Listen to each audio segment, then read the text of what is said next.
Saúdo a amada igreja com a paz do Senhor. Meus irmãos, está tudo bem? Glória a Jesus. Nós vamos abrir a palavra de Deus no segundo livro das Crônicas, capítulo de número 20. E eu quero ler vários versículos aqui para a nossa reflexão essa noite.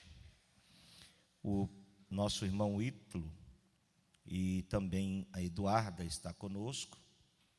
O Ítalo, a última vez que esteve aqui, reconciliou com Jesus, e a Eduarda aceitou Jesus como Salvador. Vocês estão felizes com a presença desse casal entre nós? Amém? Que diremos com alegria?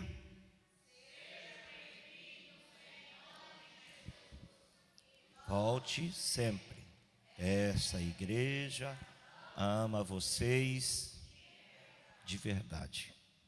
Meus queridos irmãos, segundo a Crônicas, capítulo de número 20, eu quero fazer menção de vários versículos aqui, para que nós possamos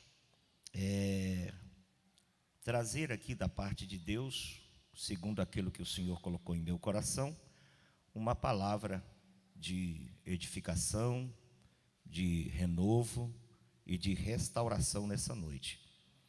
Encontraram aí? Digam um amém. Vocês estão vivos aqui, meus irmãos? Estão na igreja? Vieram para o culto? Quem veio assistir o culto aqui, diga amém. Não, você veio cultuar, viu? Se você vier assistir o culto, quando eu disser alguma coisa, você não vai dizer amém não. Agora, se você veio cultuar, você vai estar ligado, conectado.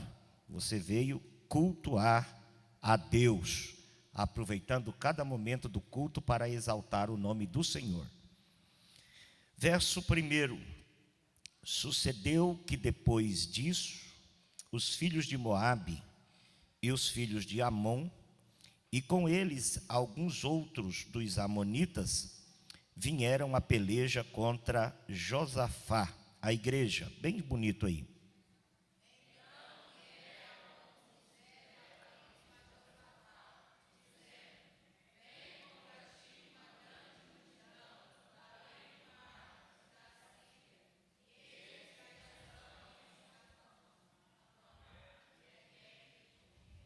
É difícil de falar esses nomes, né?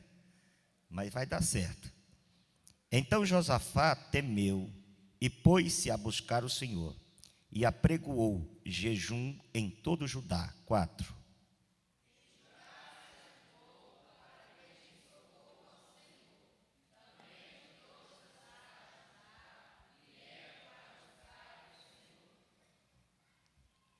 E pôs-se Josafá em pé na congregação de Judá e de Jerusalém, na casa do Senhor, diante do pátio novo.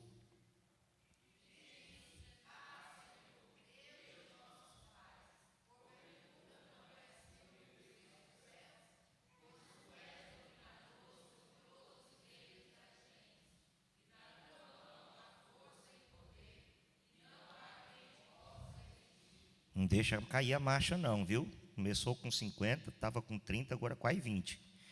Porventura, ó Deus nosso, não lançastes tu fora os moradores dessa terra, de diante o teu povo de Israel, e não adestes a semente de Abraão, teu amigo, para sempre?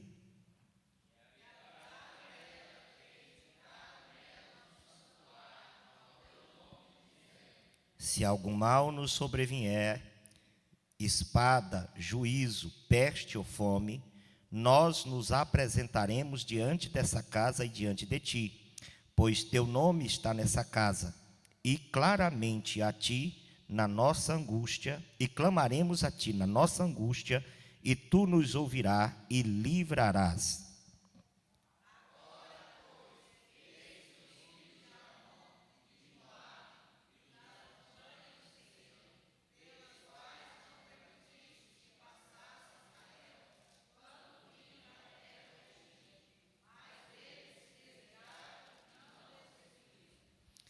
Eis que nos dão o pago, vindo para lançar-nos fora da herança que nos fizestes herdar.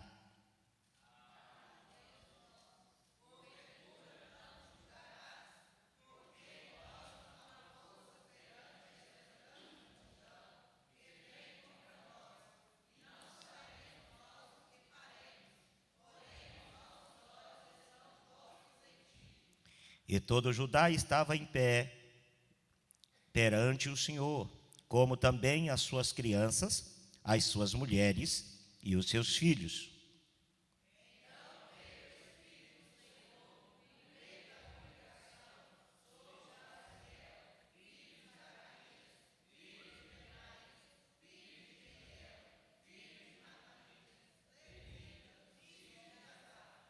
E Jaziel disse: dai ouvidos todo Judá, e vós, moradores de Jerusalém, e tu, ó rei Josafá, assim diz o Senhor: não temas, nem vos assusteis por causa desta grande multidão, pois a peleja não é vossa, senão de Deus.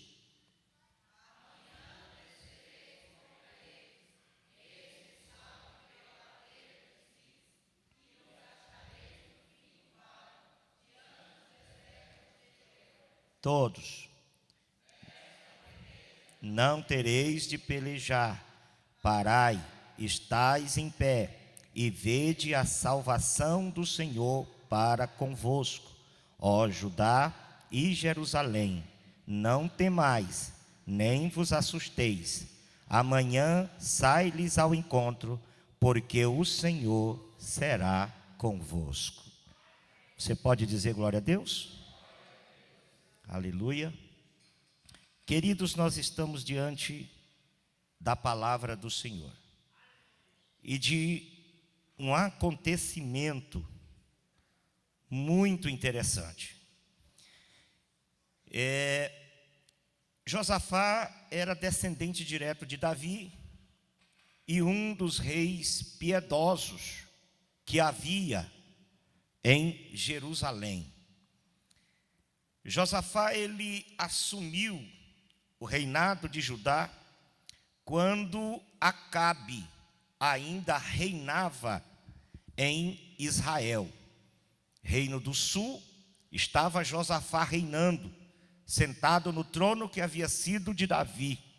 Reino do norte, reinava o rei Acabe. Interessante é que mesmo Josafá sendo bastante zeloso pelo Senhor, ele fez uma aliança com Acabe através de seu filho, que casou-se com uma filha de Jezabel, filha de Acabe. E isso mais na frente você vai perceber que se tornou uma coisa muito grave para a descendência de Josafá, para a família de Josafá.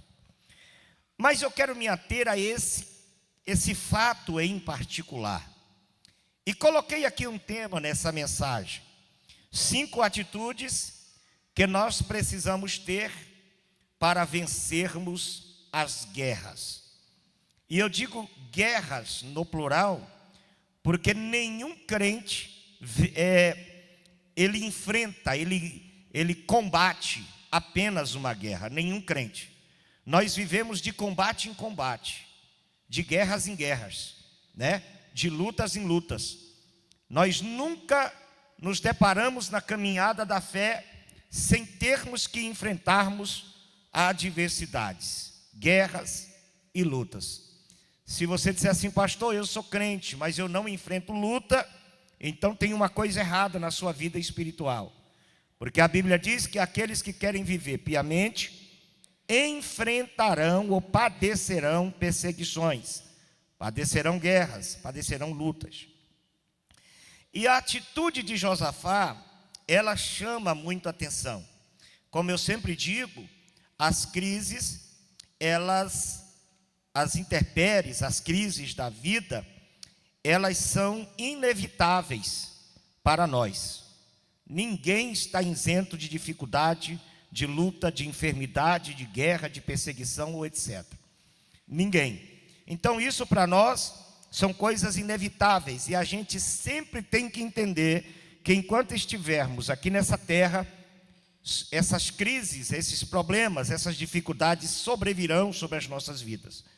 Agora, o que vai fazer a diferença nos resultados são a forma com que nós lidamos em meio às adversidades, né? Muitos reis de Israel, eles tiveram os reinos deles sobre a invasão de inimigos, muitos reis de Israel, tanto no reino de Judá, depois da divisão, como no reino de Israel, cuja capital era Samaria, viviam cercados por inimigos que sempre queriam tomar os seus territórios. Havia os filisteus, havia os amonitas, havia os moabitas, havia os midianitas, né? Havia todo esse povo. São nações que Israel deveria ter limpado quando assumiu a terra de Canaã, e eles não o fizeram. E essas nações vieram a se tornar como pedra de tropeço para Israel. Então todos os reis de Israel sofreram esses embates. Salomão, que eu me lembre e que eu já li na Bíblia, foi o único rei que parece que não travou guerra. Foi Salomão. Porque Davi havia vencido os inimigos e entregado o reino para Salomão em paz. Mas o filho de Salomão, quando assume o reinado, ele já entra em contenda contra os seus próprios irmãos, já provoca uma divisão no reino, e a partir de então, as guerras começam a ser constantes novamente na vida de Israel. E é claro que eu quero pegar esse fato de Josafá e trazer ele para o nosso campo espiritual. Claro que eu quero fazer isso, tá? Pegando aqui Josafá e trazendo para o nosso campo espiritual. Então nós vamos ver que essas invasões eram muito comuns, e nós vamos encontrar isso muito quando lemos a palavra de Deus. Mas como fazer diante de uma ameaça? Como agir diante de um inimigo que tenta invadir o nosso canto, a nossa casa, a nossa paz, a nossa vida, a nossa família? Qual seria a atitude primordial? Josafá vai nos ensinar isso de uma forma muito preciosa, que eu quero aprender junto com vocês aqui a ter as atitudes que Josafá teve no momento das adversidades. Amon e Moabe invade o reino e vem com uma grande ameaça. Era um forte exército contra Josafá, né? E Josafá se vê agora em um momento de crise. E o que ele faz em primeira mão, quando esse grande exército marcha contra Jerusalém? Qual foi a primeira atitude que nós encontramos em Josafá? Está no versículo de número 2 ao versículo de número 4, que nós lemos aqui. Eu até fiz uma leitura extensa, né? Para nós entendermos direitinho esse fato, temos que ler pelo menos 30 versículos desse capítulo, para que você entenda direitinho os passos detalhados que houve na vida de Josafá e a vitória extraordinária que ele teve. Então, em primeira mão aqui, você vai ver que Josafá, no capítulo de número 2, 3 e 4, ele mostra qual é a primeira atitude que nós precisamos ter quando a crise vem nos cercar, quando as adversidades chegam, quando nos vemos cercados pelas dificuldades. Glória a Deus. Versículo 2: então vieram alguns que deram aviso a Josafá, dizendo: vem contra ti uma grande multidão da além do mar e da Síria. Eis que já estão em Hazazon-Tamar, que é En-Ged. Então Josafá temeu e pôs-se a buscar ao Senhor, e apregoou jejum em todo Judá. E Judá se ajuntou para pedir socorro ao Senhor. Também de todas as cidades de Judá vieram para buscar ao Senhor. Qual é a primeira atitude que nós temos que ter quando a luta bate na porta? Quando as adversidades chegam? Quando a crise nos rodeia? Primeiro, buscar orientação de Deus em oração. Esse é o primeiro passo. essa é a primeira atitude. Antes de você se descabelar, antes de você querer buscar um bode expiatório para culpar, antes de você achar que precisa fugir, porque tem gente que diante da luta, diante da guerra, ele foge, os covardes fogem. Antes de tudo isso, a primeira coisa, dobra seu joelho, decreta um tempo de sacrifício, desce na presença de Deus em jejum e oração e busca orientação de Deus. Esse é o primeiro passo. O início da vitória está exatamente em nos colocar diante da presença de Deus. É primordial, diante das adversidades, que aprendemos a buscar orientação de Deus com oração e jejum, e acima de tudo, mantermos a nossa confiança em Deus, de que Ele é Senhor das respostas.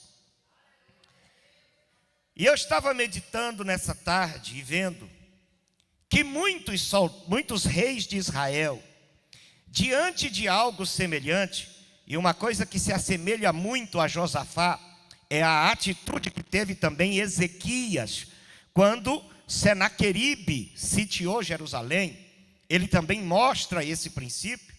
Muitos reis de Israel, diante da crise, agiu de forma precipitada. Em vez de buscar ao Senhor, buscaram meios seculares. Teve reis que, Acais, por exemplo, diante da adversidade, em vez de buscar a presença de Deus, ele buscou apoio em Damasco, do rei da Síria. Foi atrás de exércitos que não eram seus amigos, tirou o ouro da casa de Deus, tirou o ouro de dentro da casa do rei e levou para contratar, porque ele não acreditou que Deus é Deus de livramento. Não acreditou que Deus pode nos tirar de situações, às vezes, até que a gente, aos nossos olhos, é irreversíveis. Deus pode nos tirar. E antes de agirmos de forma precipitadas, a gente tem um Deus. Quem tem um Deus aqui diz amém. A gente sabe quem é o nosso Deus. Sabemos o que o nosso Deus é poderoso para fazer. Então não haja de forma precipitada, porque na nossa precipitação, ao invés de nós sairmos da crise, podemos nos agravar dentro dela, ou fazermos a crise ficar mais grave. Quando nós agimos de forma precipitada, nós fechamos a porta do milagre. Quando agimos de forma precipitada, nós bloqueamos a nossa vida para que Deus não venha agir em nosso favor.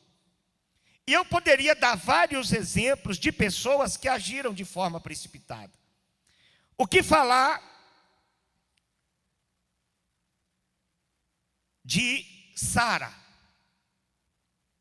que diante de uma promessa, começa a ver os anos se passarem, o tempo vai passando, a promessa feita não acontece, ela não engravida, ela não gera filhos.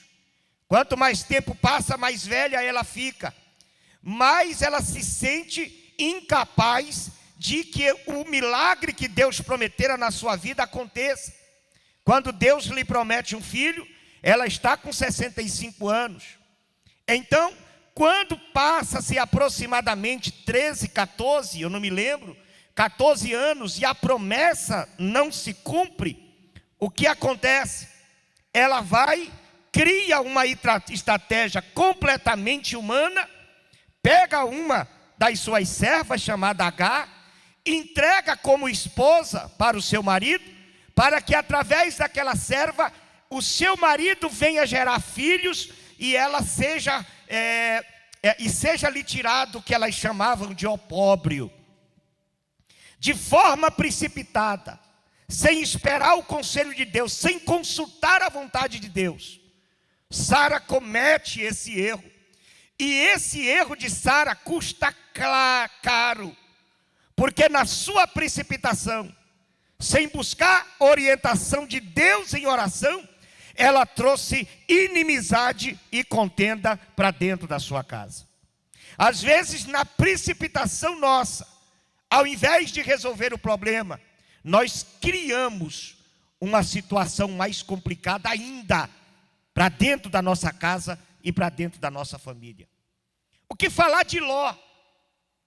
Quem não conheceu Ló? Que diante da proposta de Abraão, quando Abraão diz para ele: olha, se tu escolheres para a esquerda, eu vou para a direita. Se tu escolher para a direita, eu vou para a esquerda. E ele então olha para as campinas do Jordão, enxerga aquela terra regada por águas, aonde estava ali próximo Sodoma e Gomorra.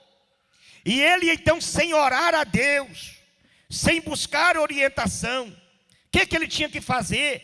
Conhecia seu tio, era um homem crente, um homem do altar, um homem da adoração, que vivia na direção de Deus. Ele deveria ter orado: meu tio, espera aí, eu vou orar, eu vou buscar ao Senhor, e aquilo que Deus me disser eu vou fazer. Mas não, ele foi pela visão, ele foi pelos olhos. Ele começou a imaginar que aquela terra fértil poderia lhe trazer riquezas. E ele então se aparta de Abraão e vai para as campinas do Jordão. E lá em Sodoma e Gomorra ele arma a sua tenda. E qual foi o resultado de uma atitude precipitada de Ló? Amaldiçoou sua casa, amaldiçoou sua família, amaldiçoou a sua descendência. Uma atitude precipitada pode fazer com que os planos de Deus em nossa vida sejam invalidados. Uma atitude precipitada sem oração pode fazer a promessa de Deus deixar de se cumprir na nossa vida.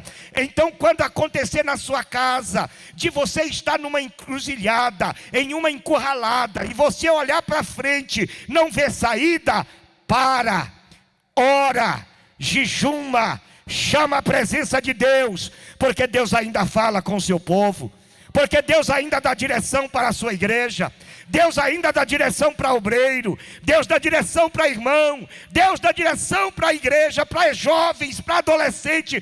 Deus ainda fala com o seu povo.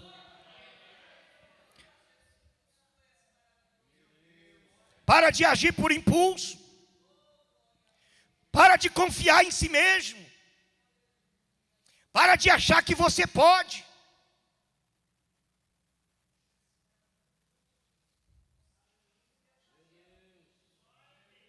Porque ninguém pode nada aqui, ninguém faz nada aqui sem Deus estar na frente. Ninguém aqui terá sucesso na sua vida, na sua carreira. Ninguém terá sucesso na sua família sem primeiro você se dobrar diante do altar e buscar em Deus a resposta para uma decisão que você tem que tomar. A oração é o caminho, o jejum é o caminho. A irmã Genesi contou aqui um pouco de uma campanha que elas fazem todo ano, as irmãs ali na sede, a chamada campanha de Esther. 3 dias de jejum e oração. Come às 17 horas, às 18 não bebe água e não come, passa a noite, passa o dia, só vai comer à tarde de novo e o tempo inteiro na igreja. Só que tem um problema, é difícil? É. O desgaste vem? Vem. É fome, é sacrifício? É. Mas não tem nenhuma causa até hoje que elas não colocou diante de Deus, que no final da campanha Deus não desse um milagre. Nós precisamos, irmãos, trazer à nossa mente que Deus ainda é o mesmo, que Deus ainda faz, que Deus ainda age. A gente não ora, a gente não jejuma. Oração de 10 minutos, irmão, nem sequer esquenta o banco, dirá a presença de Deus. A gente ora um pouquinho e já quer a resposta. Não, peraí. Josafá se levantou, decretou um jejum, entrou na oração e foi buscar a direção de Deus para aquela dificuldade. Aleluia! Bendito seja o nome de Jesus. O que falar de Ló? Meu Deus, teve a sua família amaldiçoada por um incesto, por causa de uma decisão precipitada sem buscar a oração de Deus. O que fará dos apóstolos, irmãos? Eu estou falando de homens de Deus, porque isso é comum em nós. É muito comum, diante de uma dificuldade, a gente agir por impulso, a gente tomar decisão por impulso, olhando pelos nossos olhos, achando que o melhor caminho é aquele que mostra, né, as possibilidades humanas. Quando não agimos precipitado, o milagre de Deus se revela. Jó escolheu as campinas, sobrou para Abraão o deserto. Mas confiando na direção de Deus, Abraão marcha pelo deserto. Nenhuma ovelha adoeceu, nenhuma ovelha ficou magra. E a Bíblia diz que em todo lugar no deserto que Abraão cavou, Deus fez brotar água. Na direção de Deus, pode ser deserto, que o milagre de Deus vai acontecer, se não agirmos de forma precipitada. Quem aqui não tem experiência de decisão precipitada que você tomou? Uma volta de dor, uma volta de decepção, uma volta de frustração. E depois você tem que fazer aquela volta e voltar para o mesmo lugar para reiniciar diante de todo o projeto de Deus da sua vida.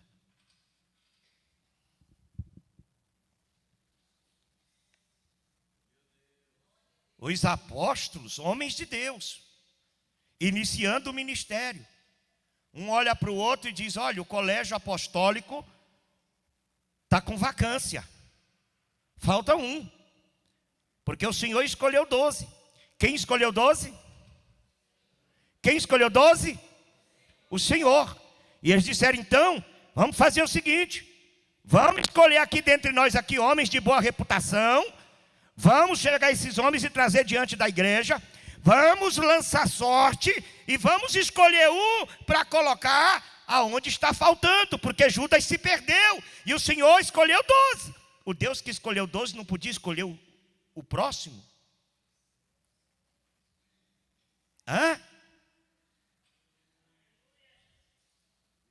Sabe para que eles oraram?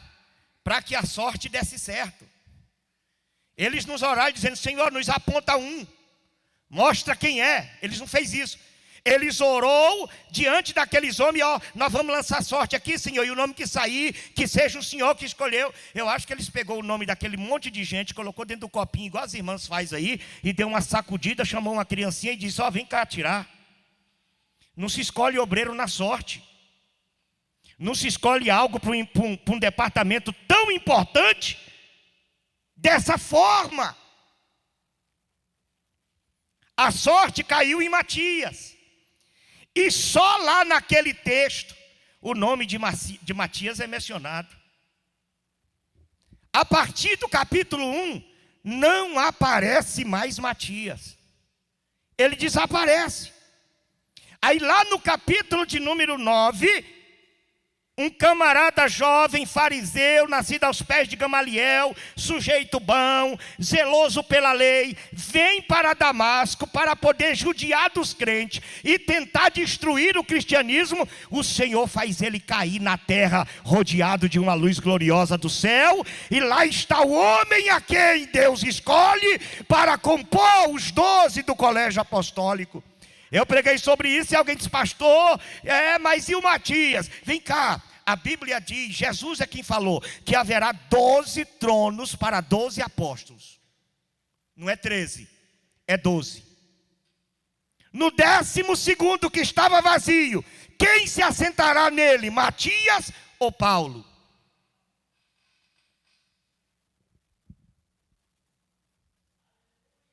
Vamos aprender a resolver nossas questões em oração.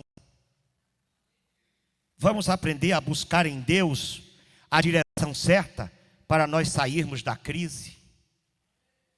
Eu vou repetir, Deus ainda fala. Deus ainda tem o controle.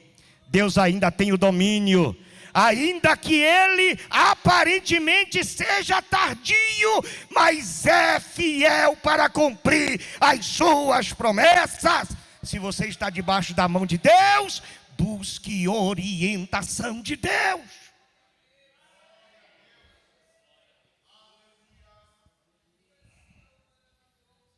Felizmente nós vivemos esses tempos que as pessoas não buscam a orientação de Deus. Vai para onde quer, faz o que quer, compra o que quer, vende o que quer, faz do jeito que quer e ainda diz que é servo de Deus. Houve um tempo que qualquer crente que tirasse o pé de algum lugar, ele não fazia sem primeiro falar com o seu pastor, para que o seu pastor orasse por ele, para que o que ele fosse fazer tivesse sucesso. Por que acontecia isso? Porque eles eram simples? Não, porque eles eram servos. E o servo não sai do seu posto sem falar com quem Deus colocou sobre a sua responsabilidade.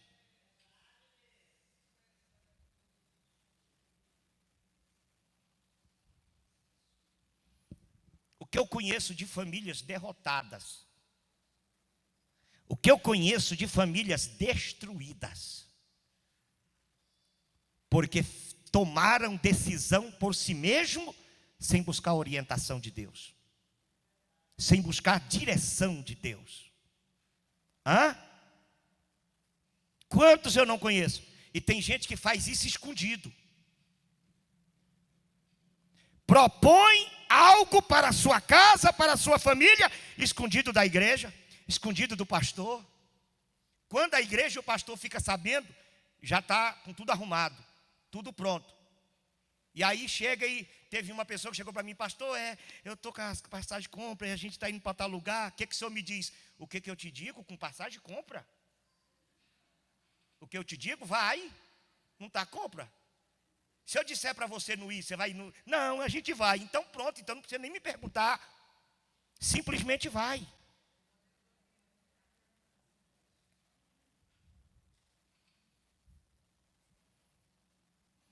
Aleluia.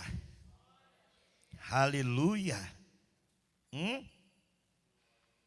Sabe, Tiago, ele deixou uma palavra interessante para nós aqui.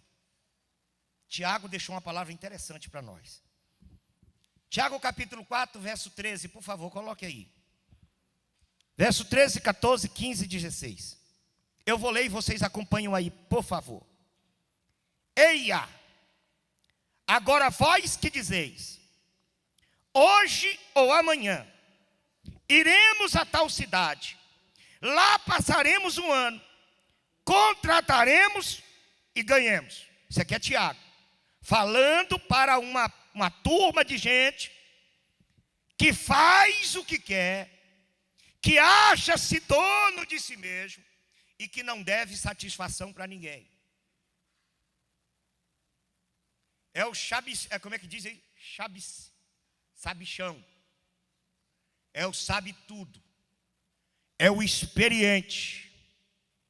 Ele é autônomo e autossuficiente para tomar as suas próprias decisões. Aí Tiago traz uma palavra, eia, para vocês que dizeis, hoje ou amanhã, iremos a tal cidade, lá passaremos um ano, contrataremos e ganharemos. Digo-vos que não sabeis o que acontecerá amanhã, porque o que é a vossa vida? Um vapor que aparece por um pouco e depois desvanece. Em outras palavras, quem é você para dizer que vai fazer e vai acontecer?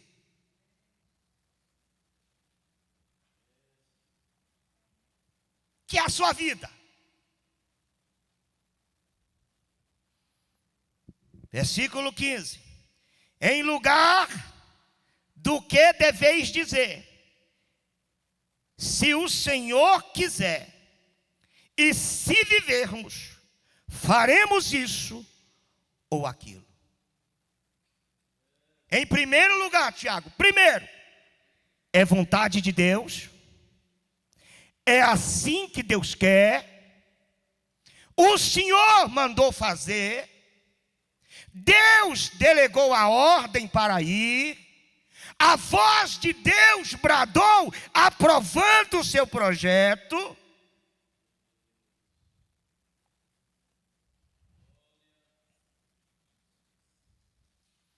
Essa minha atitude e essa minha ação vai produzir edificação para mim, para minha família. Eu vou servir de propósito para Deus aonde eu quero ir.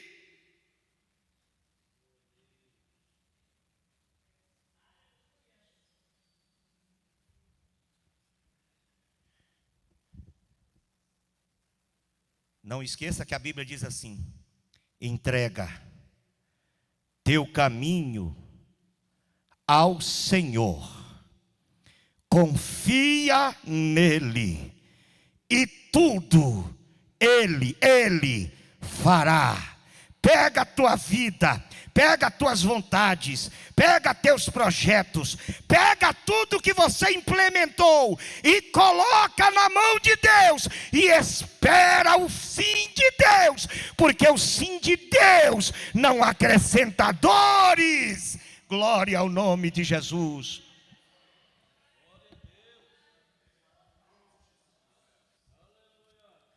Aleluia. Um servo de Deus jamais pode confiar em seus méritos. Imagina se Josafá confia no seu exército. Jerusalém tinha um grande exército, Judá tinha um grande exército, era a maior tribo de Israel, era Judá. Ele sabia que ele tinha um exército bem armado, mas ele não confiou no braço do homem, ele não confiou no poder bélico, ele não confiou no exército, ele dobrou o joelho e preferiu confiar em Deus. Aleluia!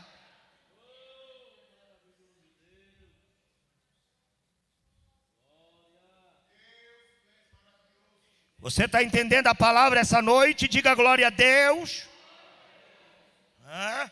Confia em Deus, irmão. Busca em Deus, irmão. Uma atitude sua precipitada pode tornar-se um mal irreversível na sua vida.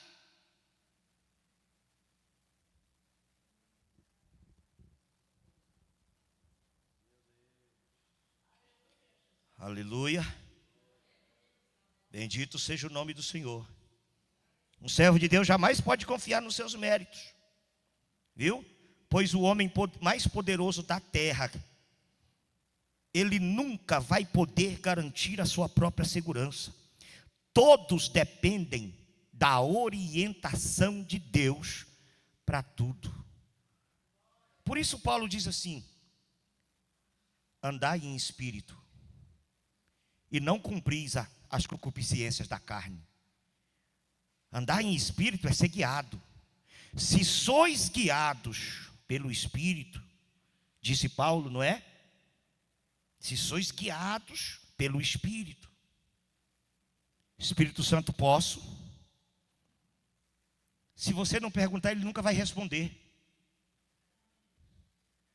E se você não abrir a oportunidade para ele falar, você nunca vai ouvir a voz do Espírito. Paulo sai para fazer a sua segunda viagem missionária. E ele chega numa cidade, acho que é em Bitínia, não é? Ele chega em Bitínia e ele chega numa cidade e tenta ir para Bitínia. Bitínia tem muitas almas e eu vou lá pregar. Olha, o propósito não é nobre. O povo lá não precisava ouvir. Mas de repente a Bíblia diz assim: mas o Espírito do Senhor o impediu. Paulo, aí não. Sim, senhor. Depois ele tentou ir para a Macedônia, mas quer para outro lugar. Não, Paulo, aí também não. Então, senhor, eu vou fazer o seguinte, eu vou dormir. Todo lugar que eu pensei aqui não teve direção, então eu vou dormir. De noite, uma voz em um sonho aparece para Paulo: passa a Macedônia e nos ajuda. Aleluia. Ele vai para Filipos. Se ele não ouve a voz de Deus, aquele carcereiro não tinha sido salvo, não havia uma igreja em Filipos e não teria uma carta tão preciosa escrita à igreja de Filipos, porque alguém buscou direção de Deus. Quando você busca direção de Deus, até os outros é abençoado por sua vida. Até as pessoas são beneficiadas quando você anda dentro da direção de Deus. Qual é a primeira atitude de Josafá? Senhor, está vindo aí uma grande multidão. E o Senhor sabe, Senhor, que essa terra foi dada para Abraão e para seus filhos. E agora eles vêm querendo tomar. E o Senhor sabe, Pai, que o Senhor é quem nos livra, que o Senhor é quem nos ajuda, e que nós confiamos somente em Ti. Quando Josafá começa a orar, Jerusalém se levanta para orar. Os de Judá que moravam em volta vêm para Jerusalém e começa a orar. Aí Deus se levanta do trono para dar direção para Josafá.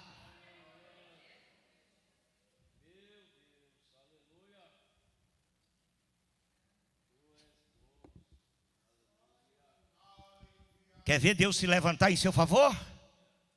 Oração. Jejum. Quer ver Deus se levantar a favor da sua casa? Oração. Jejum. Enquanto você está de joelho orando, Deus está trabalhando por você em algum lugar.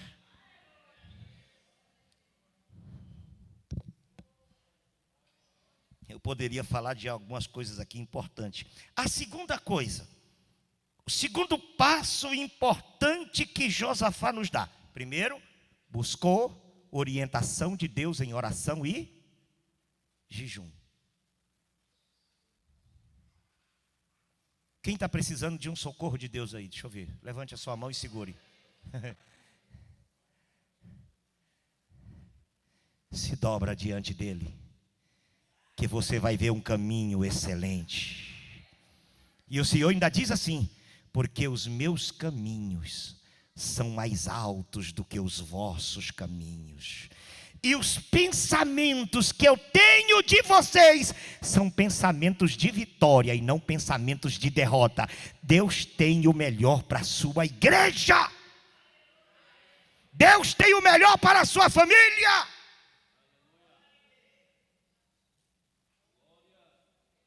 Segundo, Josafá, além de não confiar nos seus méritos, e pôs-se a buscar a orientação de Deus, ele também fixou os olhos em Deus, uma atitude corretíssima na hora das lutas e das perseguições. Vamos lá, 2 Crônicas, capítulo 20, verso 12, eu quero que vocês leiam.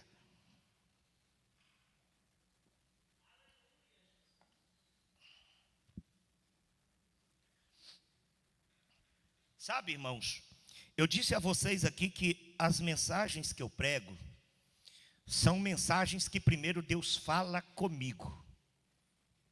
Sabe como Deus falou comigo nesse texto? Em oração, chorando e pedindo a Deus uma direção. Contei para Deus tudo o que eu estava querendo, toda a dificuldade que eu estava enfrentando essa semana. Contei para Deus tudo, fui falando para Ele, dando detalhes. Senhor, está assim, está desse jeito, é isso aqui, é isso, e é isso, e é isso, e é isso, e é isso, e é isso. E orei, chorei lá dentro do meu quartinho de oração, lá na cadeira dobrada e falando com o Senhor. Dali a pouco eu não tive mais palavra, porque tem hora que as palavras somem, tem hora que a força acaba, a garganta não dá. Aí você só cala e fica gemendo, só ali, e de joelho. Aí de repente o Espírito de Deus desceu e me disse assim, para me ler esse texto, me fez lembrar desse texto. Eu comecei a ler o texto, e à medida que eu comecei a ler, Deus começou a falar comigo, e eu comecei a escrever o que Deus estava dizendo. E a primeira coisa que Deus disse para mim: desce em oração e busca a minha direção, porque eu tenho um milagre para fazer. Em segundo lugar, o Senhor disse: divino, para de olhar para a luta e para os homens, olha para mim.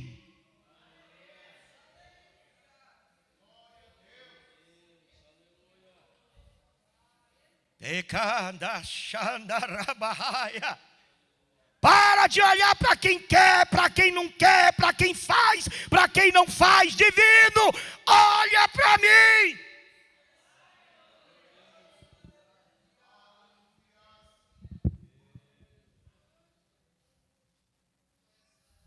Leia, por favor, 2 Crônicas 20:12.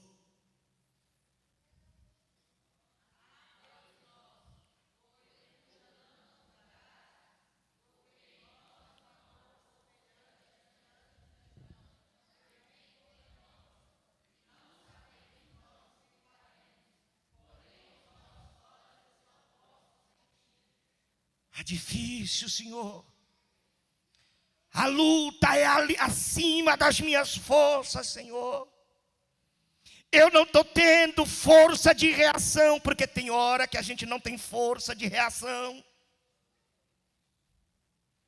Tem época que a gente é um gigante. Se o diabo não sair, a gente passa por cima mesmo. É um rolo opressor, é um trator de esteira. Mas tem época que falta as forças, falta os ânimos. A gente se sente um pigmeu. E você senta e diz: Senhor, não tenho forças. Não consigo ir mais. Até aqui eu vim, daqui para frente eu não vou dar conta. Senhor, o que eu faço? Levanta os teus olhos, olha para mim.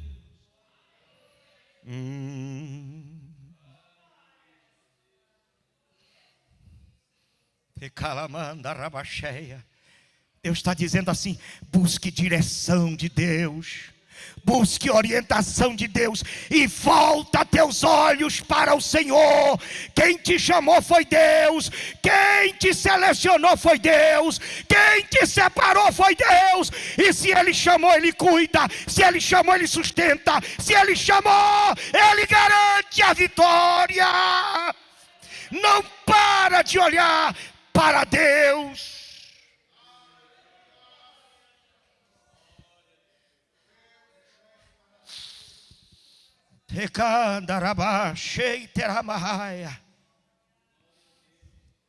E não é comum a gente entrar em crise e começar a olhar para as falhas das outras pessoas. Não é comum a gente entrar em crise e começar a olhar para as afrontas dos falsos amigos. Quantos crentes que eu já não conheci na vida, que deixou de vir para a igreja, porque alguém lhe contrariou. Agora, o que é uma pessoa, 2 ou 10, diante de Cristo, a quem eu devo a minha alma e tenho compromisso?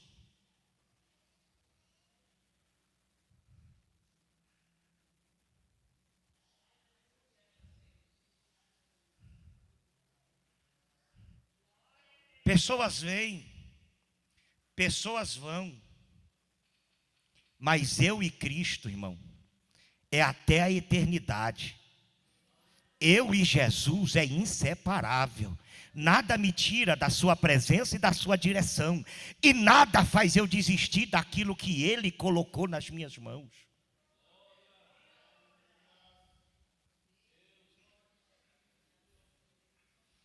Aleluia.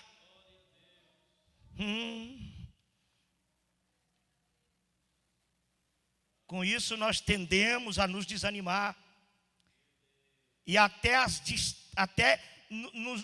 nos distanciarmos da igreja. E isso como se a gente se sentisse justificado.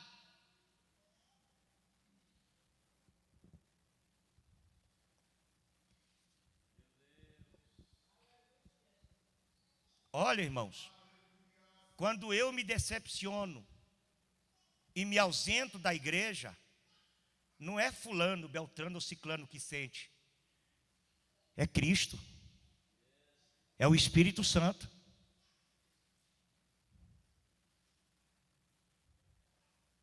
Quando as lutas batem na minha porta, e automaticamente eu começo a achar que Deus é injusto, e deixo de fazer o que Deus determinou, quem sente é Cristo. Quando eu penso nisso aqui que eu estou pregando, eu consigo entender como é que Jó, o couro e o osso, cheio de bicho, cheio de lepra, morrendo, conseguia ir para a igreja. No capítulo de número 29 ou 30, é um dos dois, leia os dois lá, que é até bom você ler. Ele vai dizer, na congregação eu peço socorro e ninguém me escuta. Como é que alguém numa situação daquela tem força para vir para a igreja, irmão Cláudio? Como é que Cristo apanhando, dilacerado, chicoteado, ensanguentado, irmão, ninguém consegue descrever o que Cristo sentia, e era o povo batendo, era a gente gritando, era falando fora com ele, dando bufetada, e ele continuava andando em prol daquelas almas, sem desistir.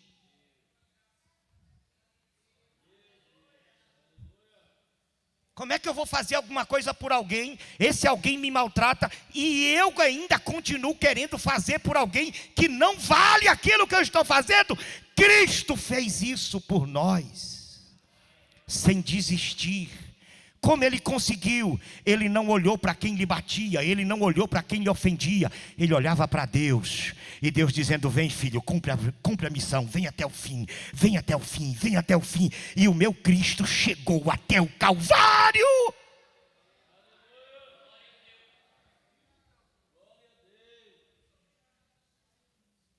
Diante das guerras, da dificuldade, a vitória só vem se a gente aprender a orar e colocar os nossos olhos em Deus, porque Ele é perfeito e não falha conosco. Deus não nos decepciona.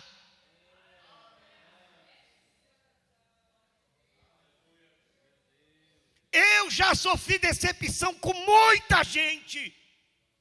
Eu já tive que chorar noites e noites por causa de uma palavra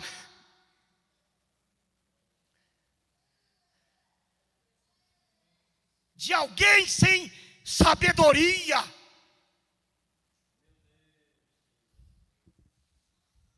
Já fui traído. Tá essa mulher aí que sabe. Já fui difamado. À noite eu passava chorando a noite inteira. Outro dia eu lavava o rosto, escovava os dentes. E lá estava eu de novo diante da igreja. Por quê, pastor? Era por causa do povo? Também, porque a gente não deixa de amar o rebanho, e Deus coloca isso em nós. Mas em primeiro lugar, porque quem me chamou foi Ele, e é a Ele que eu darei conta do ministério, e Ele é que vai me dar a recompensa, a coroa que me foi prometida, quem me dará é Ele, e por Ele eu sofro todas as coisas. Se Ele não me decepciona, como eu vou decepcioná-lo?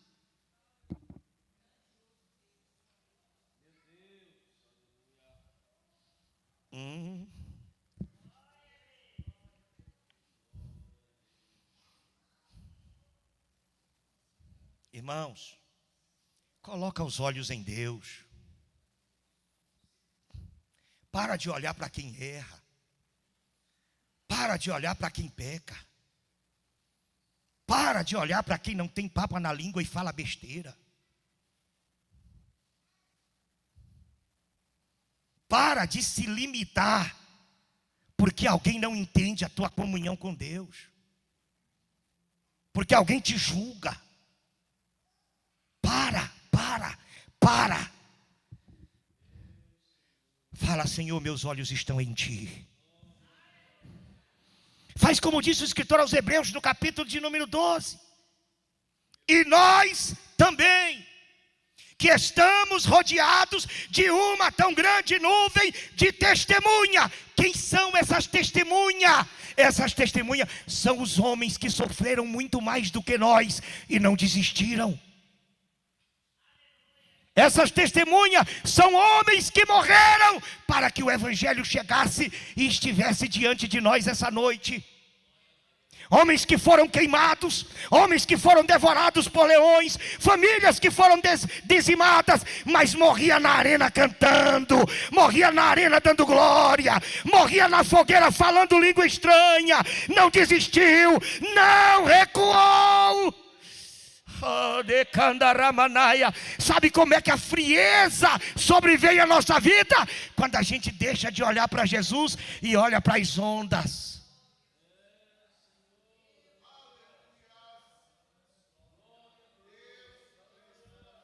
A gente é que nem Pedro. Tem vez que a gente até anda por cima das águas. Senhor, se é o Senhor mesmo, manda eu ir ter contigo. Vem, Pedro. E Pedro está olhando para Jesus e andando por cima das águas. Olhando para Jesus e andando por cima das águas. Olhando para Jesus e tal. De repente um ventinho a mais bateu no rosto de Pedro. Um ventinho a mais. E Pedro olhou para o vento. E quando Pedro olhou para o vento, começou a afundar. Porque quando você olha para pessoas que não têm compromisso com as coisas de Deus, você se assemelha a elas e afunda igual elas.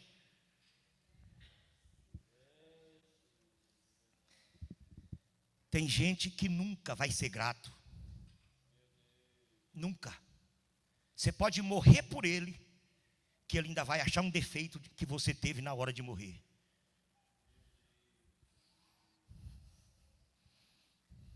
A gente deve jogar essas pessoas no lixo? Não.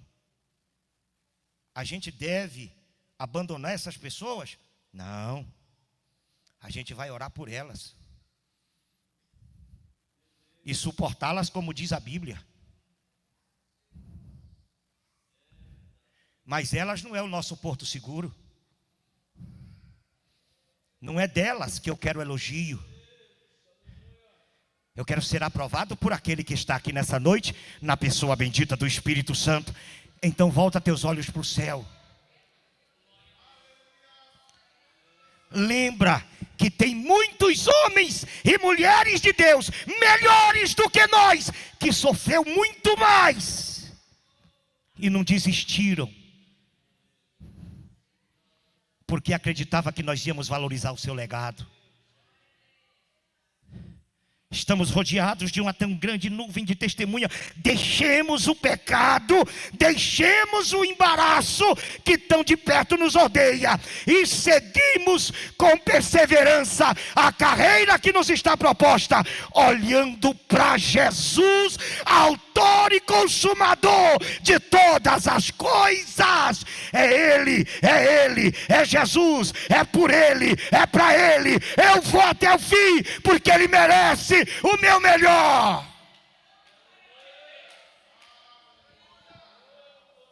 Adore a Deus aí, se você está entendendo que Jesus quer que você se levante, olhando para Ele. Ele foi até o fim, Ele não desistiu.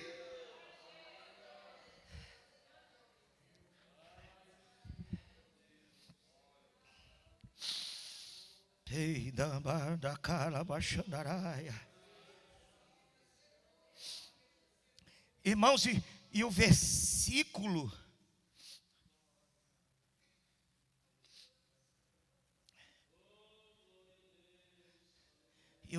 de número 2 diz: olhando para Jesus, autor e consumador da fé, a qual pelo gozo que lhe estava proposto,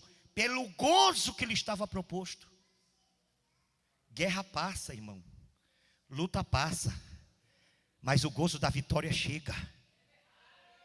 Jesus aguentou a cruz, aguentou a afronta, aguentou o povo falando, aguentou chute, aguentou empurrão, aguentou bufetada, aguentou chicote, aguentou varada. Jesus aguentou os cravos, aguentou a coroa, aguentou a lança, porque ele sabia que depois da cruz vem a glória, depois da cruz vem a exaltação. Chegará a hora que Deus te levantará para a glória do seu nome. suportou tudo por causa do gozo que lhe estava proposto.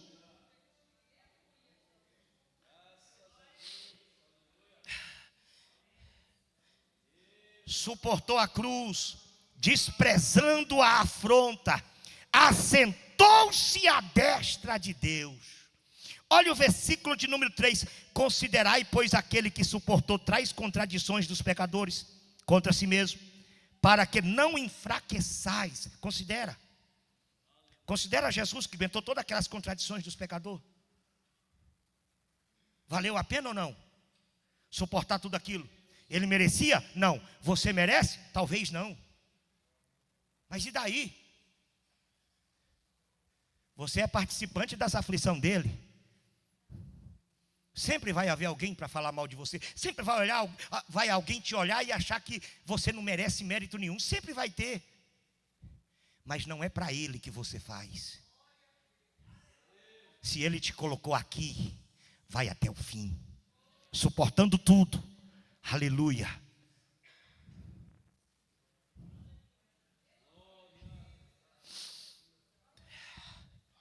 Estou sentindo Deus sim, irmãos. Estou sentindo as coisas de Deus na nossa vida aqui essa noite.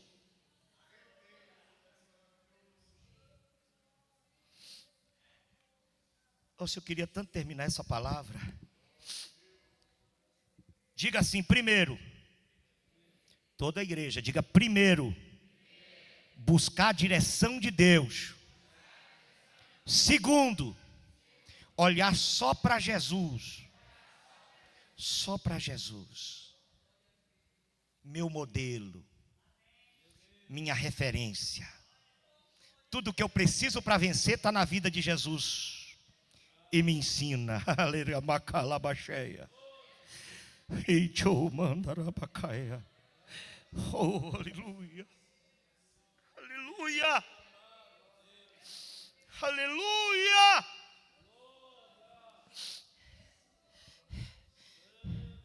Temos pessoas na terra que nos inspiram, mas essas pessoas também falham.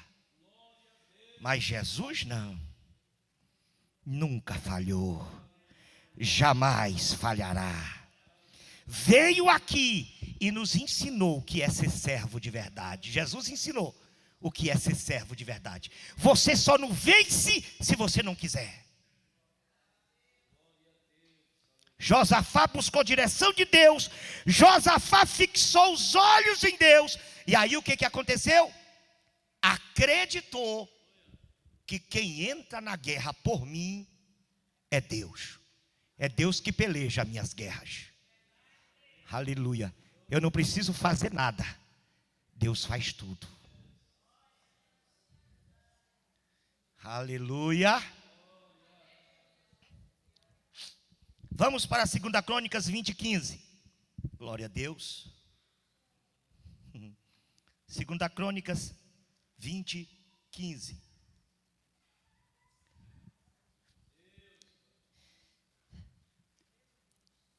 (14, 15, né? 14, 15. 2 Crônicas 14, 15. 20, verso 14 e verso 15. Então veio o Espírito do Senhor no meio da congregação sobre Jaaziel, filho de Zacarias, filho de Benaias, filho de Jeiel, filho de Matanias, levita dos filhos de Asaf. E Jaaziel disse: dai ouvidos, todo Judá, e vós, moradores de Jerusalém, e tu, rei Josafá, assim diz o Senhor: não temais, nem vos assusteis por causa dessa grande multidão, pois a peleja não é vossa, a peleja é de Deus.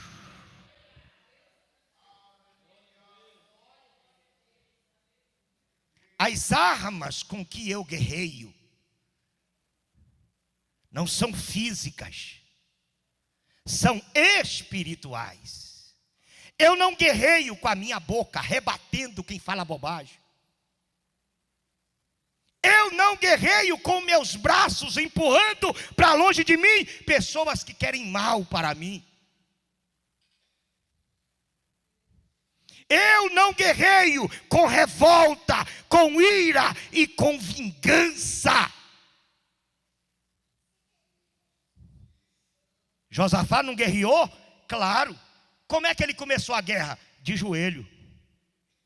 Senhor, está vindo uma grande multidão e eu sou fraco, eu não dou conta, e esse povo vem vindo aí, vai matar todo mundo, mas os meus olhos estão em Ti, Senhor.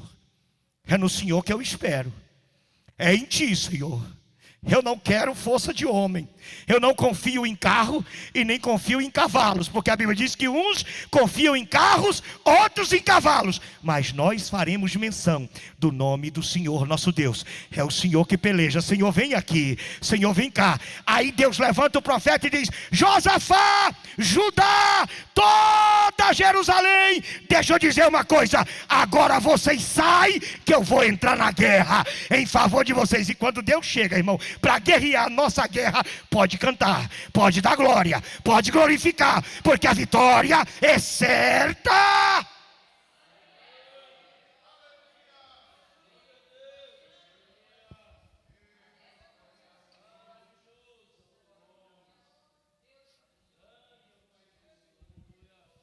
Nessa guerra não tereis que lutar, diz o Senhor.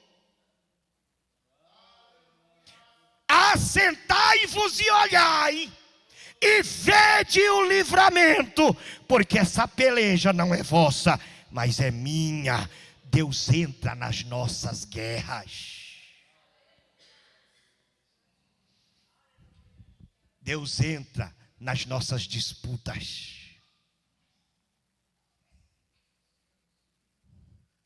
Eu acho que é Pedro que diz assim, quer ver? Observa que eu acho que é Pedro mesmo.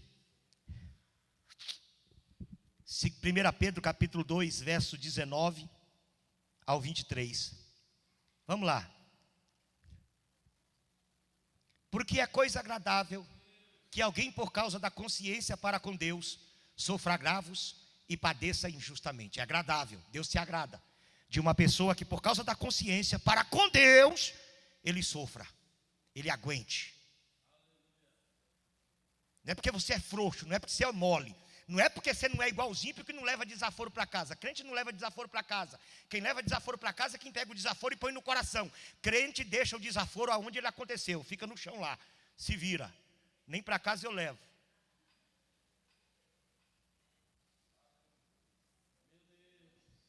Porque a minha consciência para com Deus me diz que Ele se agrada quando eu sofro agravos e padeço injustamente. Verso 20, por favor.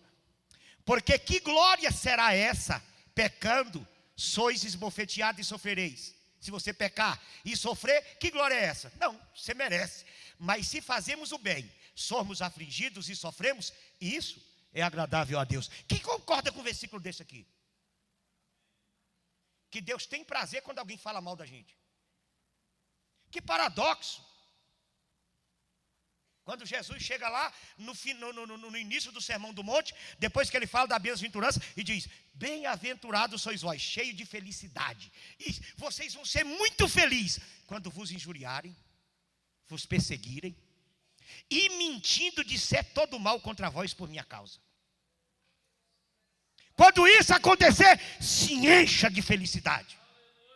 Que paradoxo é esse? Como é que alguém pode ser feliz diante de tanta coisa ruim na vida da gente? E Jesus continua: exultai-vos e alegrai-vos, porque é grande o vosso galardão no céu. Porque assim perseguiram os profetas que foram antes de vocês. Homens antes de vocês sofreram o pior e estão com seus galardões garantidos. Então passa pela mesma coisa, dando glória a Deus, olhando só para Jesus e deixando que Ele, a Bíblia diz: não vos vingueis vós amados, mas dai lugar à ira, porque minha vingança eu recompensarei, diz o Senhor. Sabe, toda afronta, tudo que acontecer de ruim, pega, vai para o altar e entrega para Deus. Eu vou passar um pouquinho do limite, porque eu estou inspirado aqui, porque essa palavra me consolou nessa tarde. Senaqueribe manda através de Rabizaque lá no muro dizer assim: ó, ei, Escuta aí, Jerusalém. O que é feito do Deus de Asparde, o que é feito do Deus de Farfavaim, não é? O que é feito do Deus, não sei lá, tem outro Deus lá também que eu não sei. O que é feito deles, nenhum deles pode livrar as suas cidades da minha mão. Quem é o Senhor para livrar vocês da minha mão, diz o grande rei da Síria. Quem é? Quem é? Ele pegou a carta que o rei da Síria escreveu para que Rabizaque lesse lá diante do muro, com todas as afrontas que teve. Ele chegou com a carta, colocou no altar e disse assim: Deus, lê aqui, lê essa carta. Aí Deus leu a carta. O Senhor é igual aos outros deuses? Não. Então ele está no Tod, né, Deus? Porque o Deus de Farfavaim, o Deus de Arpade, o Deus de não sei o quê, não são Deus, mas o Senhor. Deus disse a Ezequias: senta, deixa comigo, deixa eu mostrar para ele quem é o teu Deus, deixa eu mostrar para ele quem é o Deus de Judá. Deus desceu, sim ou não? Não. Deus disse: vou mandar só um anjo, nem lá eu vou, porque esse exércitozinho de 182 mil soldados aí, não aguenta nem o assopro do meu nariz.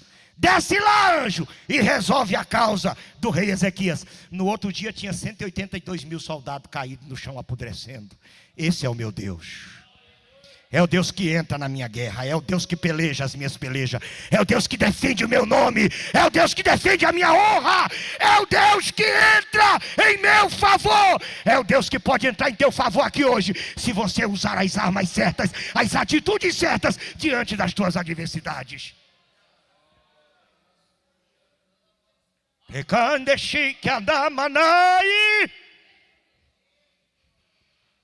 Aí a Bíblia diz, você sabe o que Deus faz? Deus diz assim: Josafá, pega os cantores, pega a orquestra, desce no vale e assiste o que eu vou fazer. E enquanto eu estiver fazendo, tu canta e dá glória. Enquanto eu estiver fazendo, tu canta e dá glória. Porque quem conhece o caminho da oração, quem olha somente para Jesus, quem crê que Deus entra na nossa causa, enquanto ele canta, Deus trabalha. Enquanto ele adora, Deus trabalha. Enquanto ele glorifica, Deus age na sua causa. E a Bíblia diz que Josafá desceu cantando para o vale de Baraca. E diz que quando Josafá cantava, e os músicos tocavam, e Judá inteiro se alegrava na presença de Deus, Deus colocou emboscada entre os filhos de Amon e entre os filhos de Moabe, e eles foram desbaratados. Sabe o que é desbaratar? É quando você abre a tampa do esgoto e as baratas ficam loucas, correndo e caçando buraco. Foi assim que aconteceu com aqueles reis. Deus o desbaratou e Judá teve a vitória. Se você entrar na crise, pegue ao caminho certo, porque Deus vai garantir a vitória para a sua vida.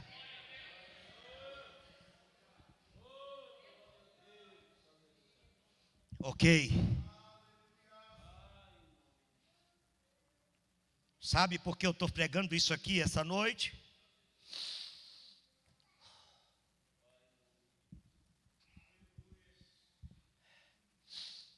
Porque o Senhor me disse essa tarde: divino, recua. Agora quem vai fazer sou eu.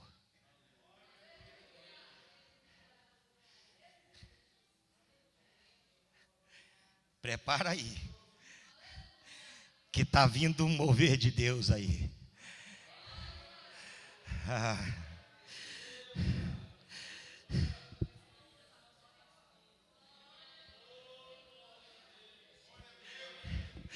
Prepara aí, Deus entrou na causa. Essa tarde, Deus entrou na causa. Deus entrou na causa.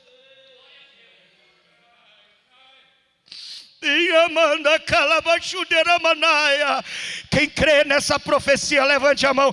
Deus está entrando na causa. Deus entrou na peleja. Deus entrou na peleja. Está vindo aí um grande mover de Deus.